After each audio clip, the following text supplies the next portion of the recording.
scene. Unlike his mentor and idol Johnny Carson, David Letterman has opted not to entirely disappear from the public eye after leaving late night.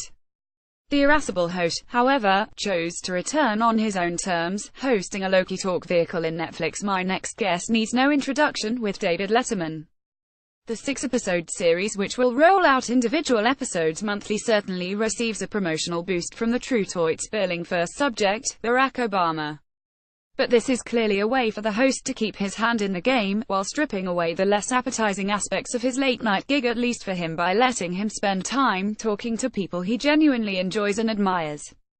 Letterman's level of engagement with his guests became a variable thing in his later years, when his attention could drift after the monologue. My next guest's expansive one-hour format showcases, lest anyone has forgotten, just what a skilled broadcaster he is, even in this narrow casting age and platform. "I had a show for a while, and then I got fired," Letterman jokes, warming up a studio audience that doesn't know Obama is his first guest, and which goes positively nuts once he appears. After that, it's a pretty straightforward exchange between two guys who, as Letterman quips, both recently left long-term jobs.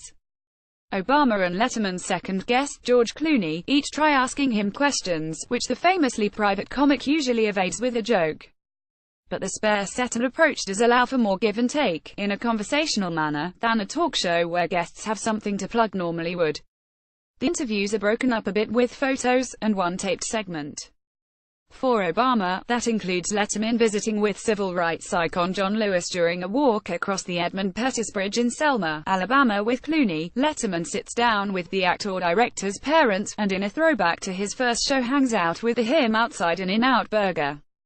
The 3+ decades Letterman spent in late night serve him well in this setting, both as a listener and in the rapport he has developed with these newsmakers. With Obama and Clooney, Letterman, a late-in-life dad, talks to them about experiencing fatherhood, which is about as much as he opens up. Like Carson, Letterman has been a source of fascination, someone who came into millions of homes every night, yet who has always been guarded in his public-facing demeanor. Alluding to his bushy, mouse-like beard, Obama asks Riley, "Do you have a staff?" Letterman makes clear that his admiration for Obama is unreserved, something he contrasts with the other presidents with which he professionally overlapped. "I was ready for the next stage," Obama says, when asked if he experienced any relief when his presidency ended. In addition to Clooney, Malala Yousafzai, Jay-Z, Tina Fey and Howard Stern fill out the 6-episode run. My next guest isn't the biggest project on Netflix slate, but it's nevertheless nice to see Letterman back in front of an audience, in part because one suspects with these guests that he'd be just as happy to chat without one. My next guest needs no introduction with David Letterman premieres January 12 on Netflix.